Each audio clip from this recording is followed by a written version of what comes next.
The world of Velmara slept beneath its twin moons, wrapped in clouds of violet mist and the haunting song of crystalline winds. Deep within the ruins of the obsidian citadel, half buried in the sands of time, something ancient stirred. Her name was Avery's, though none had spoken it aloud for over 1,000 years. Encased in a biosarcophagus of sapphire alloy, she had waited. Her thoughts a flicker in the void, her dreams a loop of lost starlight and echoing voices. She was not dead, not quite alive, but always waiting for him. The year was 2783, and humanity's reach stretched across 2/3 of the Orion Arm. Exploration was handled less by government fleets and more by independent pathfinders, men and women who staked claims, mapped the forgotten, and survived by wit, charm, and stubborn tenacity. One such man was Elias Rowe, a freelance exoarchaeologist with a reputation for getting into places best left sealed. His ship, the Nomad's Grace, was a patchwork relic in itself, but what it lacked in polish, it made up for in soul. Elias landed on Velmara chasing rumors. A star map etched into an alien blade had pointed here, to a dead world with breathable air and strange, pulsing monoliths that defied scanning. He stood at the edge of the citadel, his breath fogging against the chill. The structure loomed before him, black stone etched with patterns that moved if you looked too long. "AI scan complete?" he asked, adjusting the strap on his gear pack. His onboard companion, Cora, responded in her usual dry tone. "Structure is dormant. Energy traces detected but minimal. Life signs faint. Inconclusive." Inconclusive usually means interesting. Or lethal. Elias smirked. "Let's find out." The citadel's interior was a frozen labyrinth, glass-like floors reflecting ceilings of alien constellations. His footsteps echoed and the walls whispered back. He descended level after level, past what looked like murals, stories etched in glowing script. Warriors with obsidian blades. Celestial ships. A woman with eyes like burning stars holding out her hand to an approaching human figure. The image stopped him. It was unmistakably a human silhouette, centuries old, predating any known contact. "Impossible," he muttered, touching the wall. As his fingers brushed the surface, a pulse rippled through the mural, and a deep chime echoed from below. "Elias," Cora said sharply. "Something activated. Energy spike. Directly beneath you." The floor split. He fell, only a short drop, but it knocked the wind from him. As dust settled, Elias found himself in a chamber unlike the rest. The walls were smooth, iridescent. A single raised platform stood in the center. Upon it, a sarcophagus, glowing faintly blue, cracked open. Hiss. Hum. And then she rose. Hair like strands of silver, eyes glowing violet. Her skin shimmered like quartz under moonlight. She looked at him as if she knew him, as if she'd always known him. "You came," she whispered, voice like wind through hollow stone. "At last." Elias stepped back, hand on his sidearm. What are you?"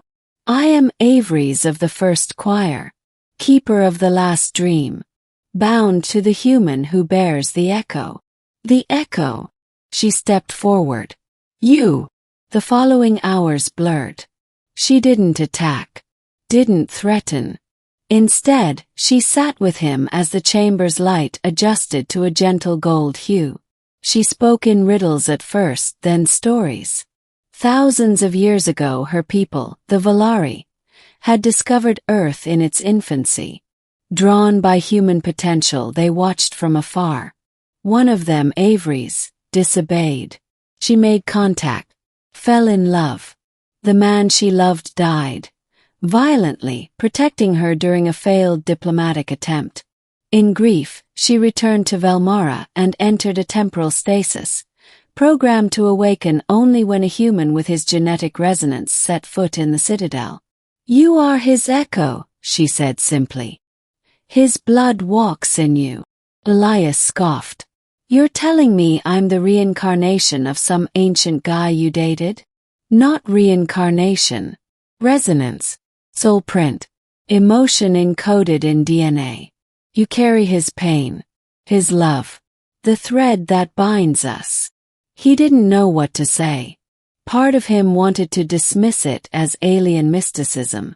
But another part, something deep and inexplicable, felt a pull he couldn't ignore.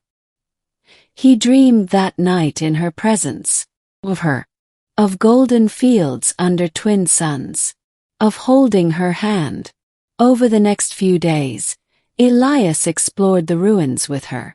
She explained the technology, their history, the fall of the Valari, devoured by time and inner war. She was the last. He began recording everything. The murals, her words. But he found himself less focused on data and more captivated. She was unlike any being he'd known. Graceful, intelligent, and profoundly lonely. And he understood that. They sat beneath a shattered dome, stars above like scattered diamonds. "Why wait for centuries?" Elias asked one night. "Why trap yourself here?" "I had no future," she said. "Only a past worth preserving. A bond left unfulfilled." She looked at him. "But now you are here. And I can feel him. In you." He didn't answer. He couldn't.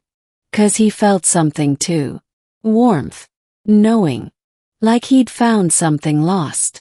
Cora's voice broke the silence one morning. "Elias, we have a problem. Long-range scans show a Dominion scavenger fleet approaching." He cursed. "How long?" 6 hours. Maybe less. Velmara's secrets would be stripped. Avery's could be taken or worse. She stood calmly as he explained. "Then you must go," she said. "Now. I'm not leaving you." Her eyes softened. "You must.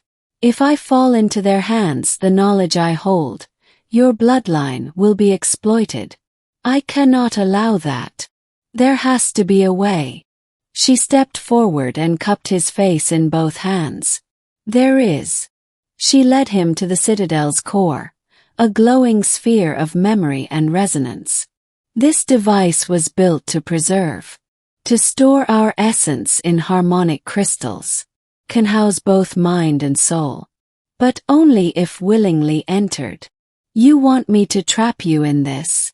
"No," she said. "I want you to carry me. The crystal can bond with your nervous system. I'll remain within, a companion, guide. And not alone." Elias hesitated, then nodded. "Do it." The process was painless. The crystal, small as a coin, embedded at the base of his neck. He felt a tingle, a whisper, then her voice. "Can you hear me?" Loud and clear. "Then let us go. Together."